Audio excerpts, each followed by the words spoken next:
بسم اللہ الرحمن الرحیم۔ معزز سامعین و حاضرین، السلام علیکم ورحمۃ اللہ وبرکاتہ۔ آج کا ہمارا موضوع ہے حضرت امیر معاویہ رضی اللہ تعالیٰ عنہ اور شیطان۔ ایک دفعہ کا ذکر ہے کہ حضرت امیر معاویہ رضی اللہ تعالیٰ عنہ صبح کے وقت سو رہے تھے کہ اچانک کسی آواز دینے والے نے آواز دی، اے معاویہ اٹھو اور اٹھ کے اپنی نماز باجماعت ادا کرو۔ حضرت امیر معاویہ رضی اللہ تعالیٰ عنہ بڑے حیران ہیں، کمرے میں ادھر ادھر دیکھتے ہیں، کوئی نظر نہیں آتا، آواز تو آ رہی ہے لیکن آواز دینے والا سامنے نہیں آ رہا۔ آپ پوچھتے ہیں، ارے اے آواز دینے والے، ذرا مجھے یہ تو بتاؤ تم کون ہو اور مجھے کس مقصد کے لیے جگا رہے ہو؟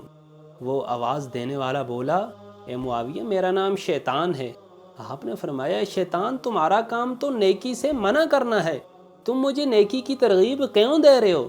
تو شیطان کہنے لگا، اصل میں بات یہ ہے کہ پچھلے ہفتے آپ کی فجر کی نماز رہ گئی تھی، آپ کو اتنا دکھ ہوا کہ آپ اس دکھ کی وجہ سے روئے، اللہ کی بارگاہ میں گڑ گڑائے۔ آپ کا رونا اللہ کو اتنا پسند آ گیا کہ میں نے ملائکہ رحمت سے خود اپنے کانوں سے سنا کہ ملائکہ رحمت یہ کہہ رہے تھے، اللہ نے جناب سیدنا امیر معاویہ رضی اللہ تعالیٰ عنہ کو 70 جماعتوں کا ثواب عطا فرما دیا ہے۔ تو آج میں اس لیے آیا ہوں کہ میں آپ کو نماز کے لیے جگاؤں، کیونکہ میرا خیال تھا اگر کچھ لمحے اور میں نے تاخیر کر دی تو آپ کی نماز قضا ہو جائے گی، آپ نے پھر کہیں رونا نہ شروع کر دیں اور آپ کا رونا اللہ کو کہیں پسند نہ آ جائے، آپ کو پھر کہیں 70 جماعتوں کا ثواب نہ مل جائے۔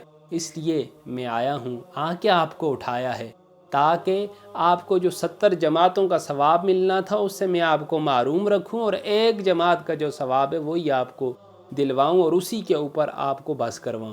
اللہ اکبر۔ شیطان بڑا مکار اور چلاک شخص ہے، یہ بعض اوقات نیک کاموں کی ترغیب دینے لگتا ہے لیکن اس کی اس حرکت کے پیچھے جو مقصد ہوتا ہے وہ کوئی خاص قسم کا مقصد ہوتا ہے۔ اس کی مثال بظاہر یہ ہے جیسے حلوے میں کسی کو زہر ملا کے دینا ہو۔ نماز باجماعت کی ترغیب دینا بظاہر بڑا ہی اچھا کام ہے، لیکن جب یہ ترغیب دینے والا شیطان ہو اور اس کے پیچھے اس کا کوئی مقصد بھی کار فرما ہو تو یہ انسان کو بہت کچھ سوچنے کے اوپر مجبور کر دیتا ہے۔